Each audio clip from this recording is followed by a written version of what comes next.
She thought she had won. Standing in the doorway of the house my son had built from nothing, arms crossed, chin lifted, like she was royalty receiving a defeated general, my daughter-in-law told me I had 24 hours to leave.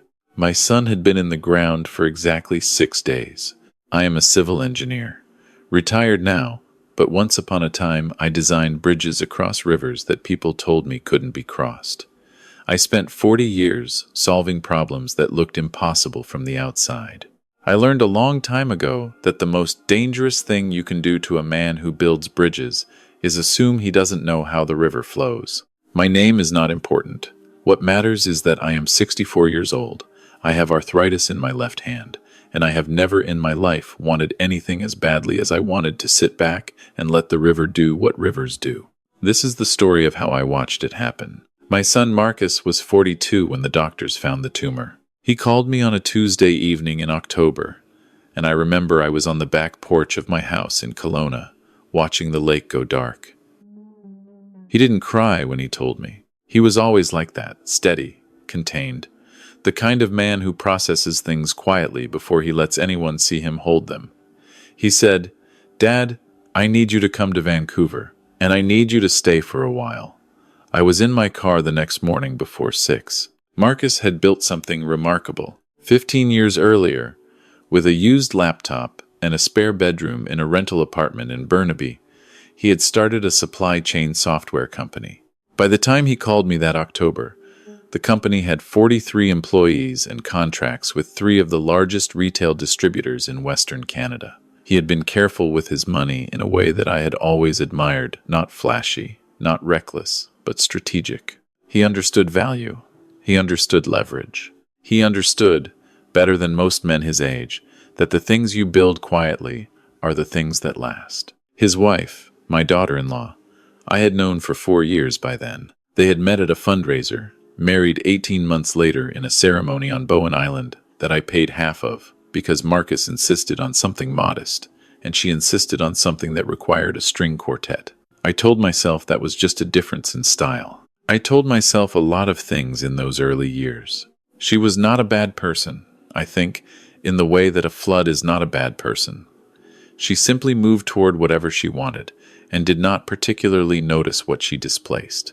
She had grown up wealthy on the North Shore, had never worked at anything she didn't immediately excel at, and had a way of speaking about money that made it clear she thought of it not as something you earned, but as something you're owed. She loved Marcus, in her way. I believed that then, and I believe it now. But she loved other things too. And when he got sick, the hierarchy became clear. I moved into the guest room of their house in West Vancouver in November. It was a beautiful house. Marcus had designed every detail of it himself. The open timber frame, the floor-to-ceiling windows looking out over the inlet.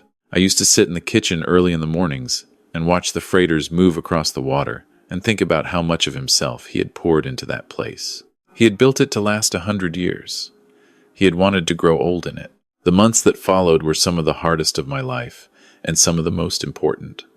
My daughter-in-law was not unkind to me during that period, but she was distant in a way I couldn't quite name. She managed the house efficiently. She drove Marcus to his appointments when she wasn't busy. She had a way of being present that felt, somehow, like a rehearsal for something else. I told myself I was being uncharitable. I told myself grief makes us see shadows where there are none, but I watched. I have always been a watcher. It is what engineers do. We observe the load on the structure before we say whether it will hold. My son and I had a lot of time in those months. Long evenings on the deck when he felt well enough. Afternoons watching old hockey games from the 90s. Mornings sitting quietly with our coffee while the light came up over the water. We talked about things we had never talked about before. The way people do when they finally understand that time is not a given. He talked about his company, about what he hoped for it. He talked about what he worried about. He was careful about what he said in those conversations, and I was careful about what I asked. But I listened. I listened very closely. Marcus died in March, on a Saturday, in the early afternoon. It had rained for 11 days straight, and that morning the sun came out for the first time, and he asked me to open the window so he could hear the birds. I held his hand. His wife was in the room, but she was on her phone, and she stepped out into the hallway twice while he was still conscious. I don't say that to condemn her. Grief is not a performance. But I noticed, the week after the funeral, my daughter-in-law changed. It was not sudden, it was more like a tide. You don't see the waterline move, but you look up and the beach is gone. She stopped eating meals with me. She had long phone calls in rooms with closed doors. She had her friends over in the evenings and they would talk in low voices that stopped when I walked through. And then, on the 6th day, she came to the door of my room and told me. She said the house was hers now. She said she knew this was difficult, but that she needed her space to grieve, and she thought it would be best for both of us if I found somewhere else to stay. She said she had already looked into a few senior living options in Kelowna that she thought I'd be comfortable in. She said it as though she was doing me a favor, as though she was being thoughtful. I looked at her for a moment. Then I said, I understand. I picked up my jacket. I left without my other coat, without the box of photographs I'd brought from Kelowna, without the wooden chess set that had belonged to my own father and that I had given to Marcus when he was 12. I left those things deliberately. I wanted her to think she had won. I wanted her to stop watching me. My friend Gerald was waiting in the parking lot of a Tim Hortons in North Vancouver. Gerald is a semi-retired estate lawyer who I have known since 1987, when we were both young men doing absurd things on a canoe trip in Algonquin Park. He handed me a large double-double and said, How'd she take it? Graciously, I said. She's already got a list of senior homes for me. Gerald made a sound that was half laugh, half something darker. She's going to love the reading, he said. The will was read 8 days after I left the house. I was not in the room. I had been informed that as I was not a beneficiary in the standard sense, my attendance was optional. My daughter-in-law attended with her mother and what appeared to be a personal advisor she'd acquired somewhere in the previous 2 weeks. I know what happened in that room because Gerald was there, representing the estate, and because my son had told me, on one of those long evenings on the deck, almost everything. On the surface, the will was straightforward. The house, the personal investment accounts, the car, the furnishings, all transferred to my daughter-in-law. It was a generous estate. Marcus had been worth, at the time of his death, slightly more than $41 million in liquid and semi-liquid assets, not counting the house. She sat in that room and she heard those numbers, and I am told she permitted herself a very small, private smile. The company was not mentioned in the will at all. That was the part Gerald said she didn't catch right away. She heard the house, the accounts, the car, and she heard $41 million, and she stopped listening with the part of her brain that asks questions. She did not ask about the company. She assumed what she didn't know, what Marcus had been quietly arranging for almost 8 months before he died, with Gerald's help and the help of a very good corporate lawyer named Patricia, who works out of a small office in Gastown, was that 6 months before his death, Marcus had restructured his ownership of the company entirely. He had transferred his controlling shares into a family trust. The trustee of that trust was not his wife. The trustee was me. The company was not part of his personal estate. The company was the trust. And the trust was mine to manage. I want to be clear about something. Marcus did not do this to punish his wife.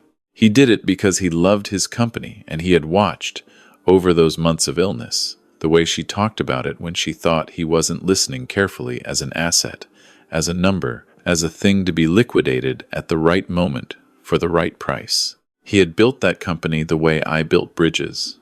He did not want it sold for parts. He wanted it to survive him. And he knew, with the clear-eyed practicality that had always been his greatest gift, that it would not survive her. He told me all of this on the deck one evening in January, with the rain coming sideways off the water and the two of us huddled under the overhang with our tea. He walked me through every detail. He explained what Gerald and Patricia had set up, what my responsibilities would be, what the company needed, and then he said, "Dad, don't let her know what you know until you're ready." So I didn't. After the reading, my daughter-in-law called me. I was staying with an old colleague in Coquitlam by then, sleeping on a pull-out sofa and eating cereal for breakfast, like a man 30 years younger than I am. She was warm on the phone. She said she hoped I was settling in well. She asked if there was anything she could do. I said I was managing fine. I thanked her. I hung up. She called again 3 days later. This time the warmth was still there, but there was something under it, a kind of careful probing. She mentioned the company, casually, as though it had just occurred to her. She said she was starting to look into things, and she had noticed the company structure was a little complicated, and she wondered if I might have any documents related to it. Since I'd been staying with Marcus during the final months, I said I wasn't sure what documents she meant. I said I'd have a look through the things I had with me and let her know. She called Gerald the next day. He told me about it that evening. She had asked him to explain the company structure. He explained it accurately and completely.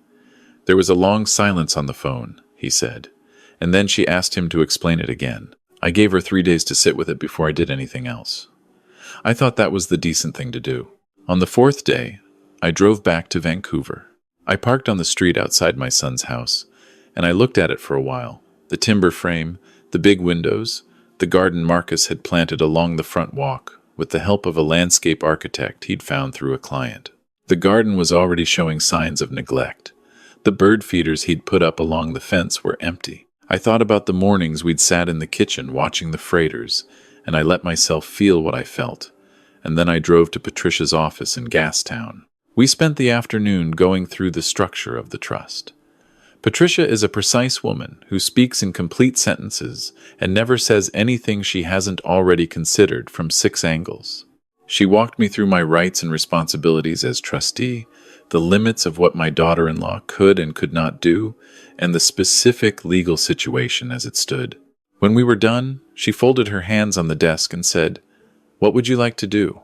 I said, "I'd like to make sure the company continues to do what it was built to do." She nodded slowly. "That's a very reasonable position," she said. What happened next unfolded over about 4 months, and I will not pretend it was painless. My daughter-in-law hired a lawyer almost immediately, an aggressive firm from downtown who specialized in estate disputes. They argued that the trust restructuring had been done under duress, that Marcus had been of compromised judgment due to his illness, that the transfer was irregular in ways that ought to be reviewed. Patricia handled all of it with the same measured precision she applied to everything. The medical records from Marcus's oncologist, his cognitive assessments, the documentation from the months during which he had made the restructuring decisions, all of it was thorough. All of it was clean. Marcus had been careful.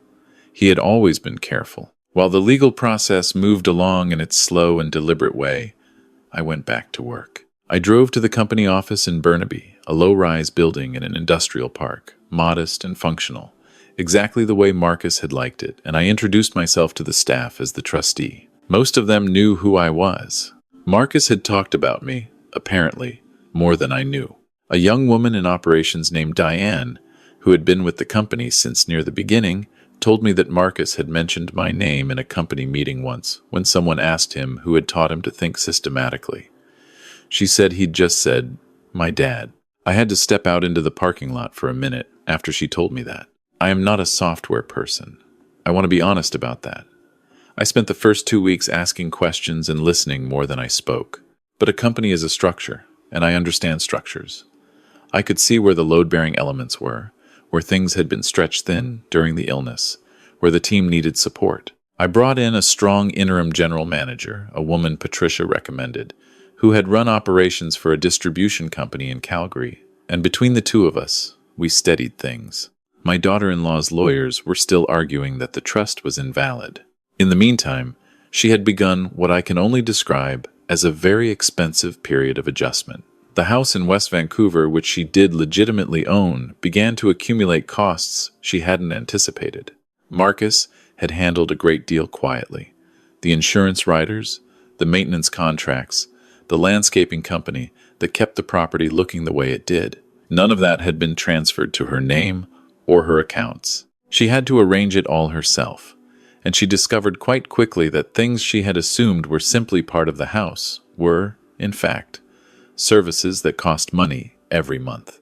I know this because Gerald kept me informed, and because a mutual friend of ours and Marcus's, a man named David who had been Marcus's best friend since university, told me what he observed when he visited her.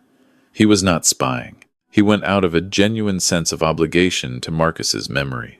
He came back troubled, He said the house felt different, that some of the things Marcus had loved best about it, the careful small details, the orchids he'd kept in the study, the particular reading lamp he'd had for 15 years, were gone. She had redecorated quickly and thoroughly.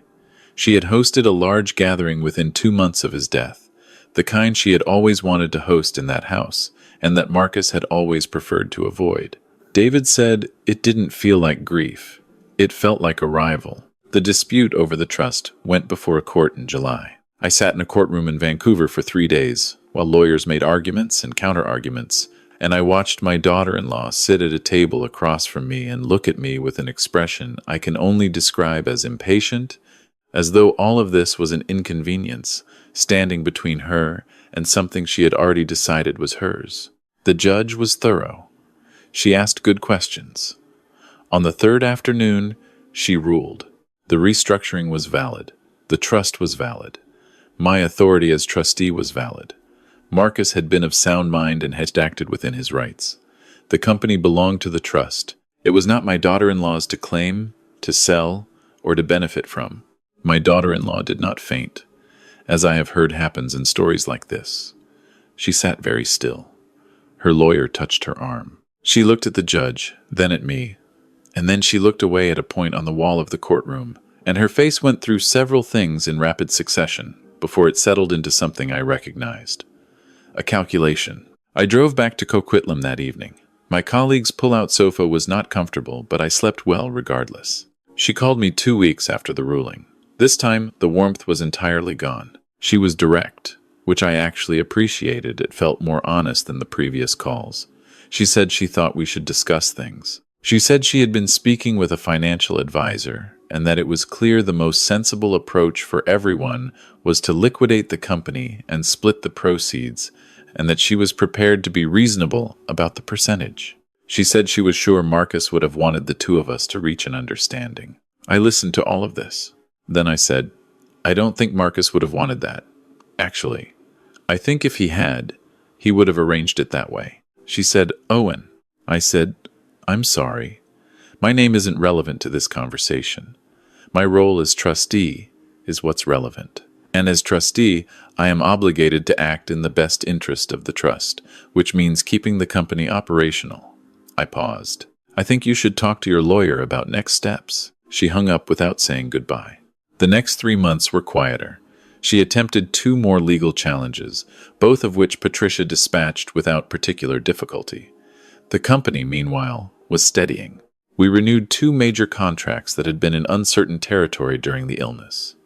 We promoted Diane to a senior operations role, and she turned out to be exactly as capable as Marcus had believed her to be. We began a modest expansion project Marcus had been planning before he got sick, which he had documented in extraordinary detail.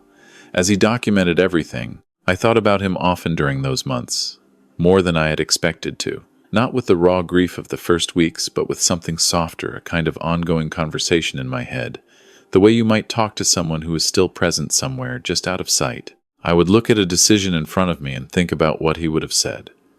Sometimes I was sure I knew, sometimes I had to guess. I tried to guess the way he would have guessed, carefully and without ego. In October, approximately 7 months after I had been shown the door of my son's house, with less ceremony than you'd use on a stranger, my daughter-in-law called me again.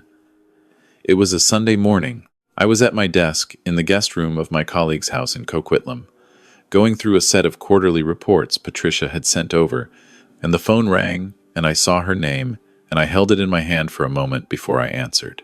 She had been crying. I could tell immediately. She was trying to keep her voice level, but there was a frailty in it I hadn't heard before. She said she wanted to talk. She said things had gotten difficult. She said she had made some decisions she was now reconsidering, and that the house was costing more than she had expected, and that her financial situation was more complicated than she had initially understood. She said she was sorry for how things had been between us. She said she thought we had both been through something terrible, and that perhaps they had handled it in ways that weren't ideal. I said, I'm sorry you're going through a difficult time. She said, I thought maybe we could sit down together. Maybe there was a way we could help each other. I said, I appreciate you calling. I know that wasn't easy. She said, so you'll consider it? I said, "No." There was a silence. I said, "I'm going to be straightforward with you, because I think you deserve that.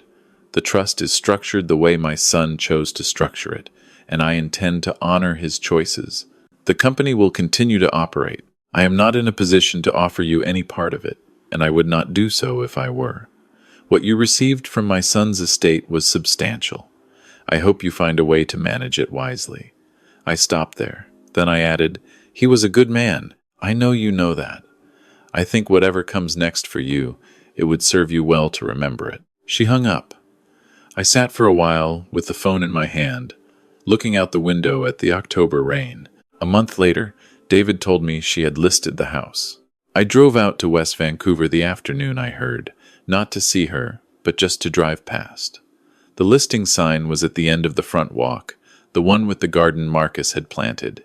The garden looked better than it had in March. She had apparently hired someone after all, and the house was as beautiful as it had always been, the timber frame and the big windows catching the afternoon light, the way he had designed it to catch the light. I sat in the car for a while. I thought about the freighters on the inlet, and the morning coffee, and the way he had sounded when he called me from the back porch in Kelowna to tell me he was sick. I thought about a boy who built a company with a used laptop, and 30 years later, still checked in with his father every Sunday. I thought about the chess set I had left behind. The chess set was returned to me, as it turned out, through an intermediary, a moving company she hired, who apparently found it in a storage room, and, having been given a list of items to set aside, set it aside. David brought it to me in Coquitlam on a gray November afternoon. I held it for a while. Marcus and I had played thousands of games on that board. He beat me consistently from the time he was 15. But he always let the games go long enough that I thought I had a chance, which I realized only years later was not mercy, but strategy. He was learning more from close games than from fast wins. That is a thing about engineers' children. They learn the important lessons from watching you solve problems. You don't always know they're watching. I have moved back to Kelowna now. My house was rented during the year I spent in Vancouver and Coquitlam, and my tenants left it in good condition, which I appreciated. The lake in November is very still and very clear, and in the mornings before it gets light, I sit on the back porch with my coffee and watch it. The company is in good hands. The interim general manager we brought in has become permanent. She was the right choice, and everyone in the building knew it within a month. Diane runs operations with a confidence that would have made Marcus very happy. They added 2 new contracts in the third quarter, regional distributors in Alberta, and if the projections hold, it will be a stronger year than any in the company's history. I review the financials monthly and attend a board meeting by video call on the first Thursday of each month. I take my role as trustee seriously. I take it seriously because Marcus took it seriously when he decided to trust me with it. I do not know exactly what my daughter-in-law's situation looks like now. The house sold. I know that. A family from North Vancouver bought it. I heard from David that they have young children, which Marcus would have liked. He always thought the house should have children in it. What she did with the proceeds from the sale and the liquid assets she inherited, I do not know. I hope she made better decisions than she made in those first months. I genuinely mean that. Anger is a heavy thing to carry, and I have put most of mine down by now. But I think about something Marcus said on the deck that January evening, after he had walked me through everything Patricia and Gerald had set up, after he had told me what he needed from me, and what he hoped for the company, and what he had decided about his wife, and why. We sat for a long time after that, in the kind of comfortable silence that you can only have with someone you've known for decades, someone you grew up alongside or grew alongside you. The rain was loud off the overhang and the inlet was black, and the lights of North Vancouver were blurred behind the weather. He said, "I don't want her to suffer, Dad. I just don't want her to win by default." I said I understood. He said, "She's going to be angry. She's going to think I tricked her." I said, "Did you?" He smiled at that. He was still capable of a full smile in January, though it cost him more. He said, "No. I just refused to pretend I didn't know what I knew." That is the thing I come back to. On the mornings on the back porch, with the lake going still and the light coming up over the hills. My son knew what he knew. He didn't perform ignorance to spare anyone's feelings or to avoid conflict or because it was easier. He looked at what was in front of him clearly, the way he had looked at every problem since he was a small boy, borrowing my engineering, drafting pencils to draw plans for things he wanted to build. He understood the structure. He understood where the load would fall. He built his plan the way he built everything quietly, carefully, without needing anyone to see him do it. I built bridges for 40 years. What I learned is that the river is always the river. You can ignore it, argue with it, assume it will go around you. It won't. The only thing that works is to know it better than anyone else and build something that can hold. My son knew the river. He knew it better than she did, and he made sure, before he left, that whatever he had built would hold. I am 64 years old. My left hand aches in the cold. I drink my coffee on the back porch, and I watch the lake, and I think, he did well. He did just fine. The chess set is on the shelf in the study. I don't play much anymore, but sometimes in the evenings I take it out and set up the board the way we used to leave it at the end of a game mid-battle. Complex, unresolved because I like to look at it and think about the next move. He always knew the next move. Even now, I have the feeling he's already thought several ahead. I suppose that's what it is to raise a son who's smarter than you. You spend the first 20 years teaching him everything you know, and the last 20 watching him know things you never taught him. It turns out that was always enough.